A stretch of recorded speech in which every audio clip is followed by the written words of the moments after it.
Thank you, Commissioner. Thank you, Director General, ladies and gentlemen.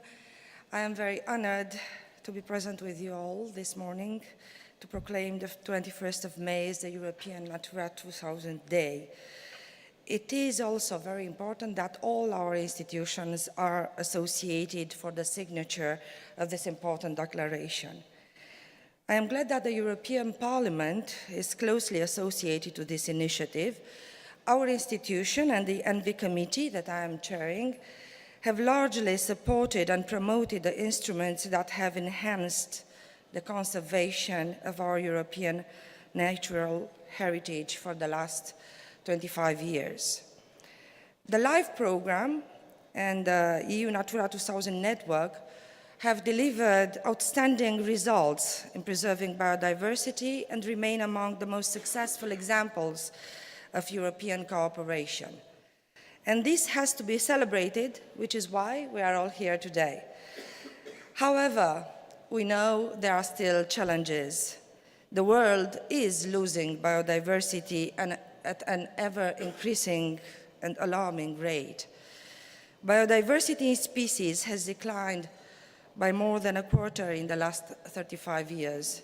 In the EU, barely 23% of the species and 16% of habitats have a favorable status.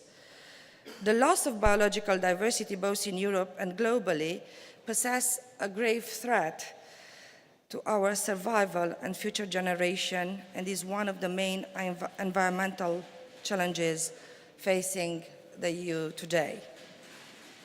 Preserving biodiversity is key for a future where people have sufficient food and fresh water supplies, where agriculture keeps producing what it ought to, where there is resilience to pests and diseases, where climate change is mitigated, and many more. But biodiversity also underpins our economics. It is estimated that the loss of biodiversity causes economic losses equivalent to 7% of the global GDP of Europe. 1 in 6 jobs depends to some extent on nature. The opportunity costs of not reaching the Biodiversity 2020 headline target of halting biodiversity loss is estimated at €50 billion a year. The value of pollination services provided by insects is estimated at 15 billion a year, and the damage caused by invasive alien species in the EU at 12 billion euros a year. So the economic value of the Natura 2000 network of protected areas, it is of great importance. Investments in Natura 2000 sites therefore generate a cost-benefit ratio of 1 to 35 and even 1 to 50 in some cases. It is for all these reasons that further actions are needed in the EU and elsewhere in order to tackle this crisis. But what can we do to halt biodiversity loss? Firstly, and this is a key challenge, I think we really need to do more to raise awareness and generate greater political action. In particular, I believe that the setting up of a high-level group on natural capital could help to halt biodiversity loss by giving this goal greater political prominence and priority. The fitness check carried out on the Natura directives clearly demonstrates that the EU legislation in place is fit for purpose.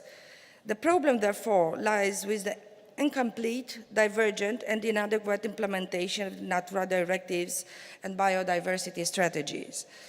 In addition, biodiversity actions should not be restricted to nature in protected areas, as it is the case now. The Parliament would encourage the Commission and the Member States to take actions to prevent habitat fragmentation and the net loss of biodiversity and ecosystem services by working with local authorities and civil society. We also need more reliable and comparable data. In particular, more research is required to study the links between health and biodiversity and pollinator decline. We also need more investment in innovative solutions, such as the development of trans-European network for green infrastructure and so-called nature-based solutions. Furthermore, in order to use available resources more efficiently and in a more targeted manner, specific criteria for the natural capital financing facility are needed. These criteria would guarantee the projects deliver positive and tangible results. A number of these actions are addressed in the Action Plan for Nature, People and Economy, adopted by the Commission a few weeks ago, and I really hope that the 15 action proposed will truly deliver so that our headline target of halting biodiversity loss by 2020 is achieved. And today, this is the first action of the action plan, so I'm happy to be here at the beginning of this work. It is important to remember that these actions will only be effective if they have the support of regional and local actors, and if a multi-stakeholder approach is adopted. Everyone needs to be on board, including national, regional, and local authorities, stakeholders, and of course, citizens.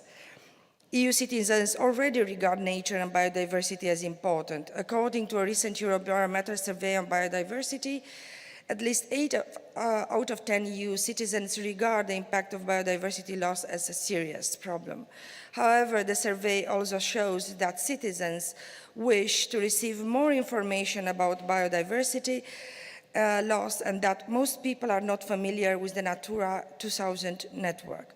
To generate greater public support for investment in nature and biodiversity, I believe that is therefore essential to inform citizens and explain the importance of biodiversity, which is why I warmly support this initiative to mark the 25th of May anniversary of the Habitats Directive and of the LIFE program, to mark the 25th anniversary and declare that 21st of May is European Natura 2000 Day. I truly hope that this initiative will help to raise public awareness on the world crisis that is being faced by biodiversity today, and that this will spur our governments to act to tackle this crisis before it is too late. So, good luck to us all, and thank you for having me here at this important moment. Thank you.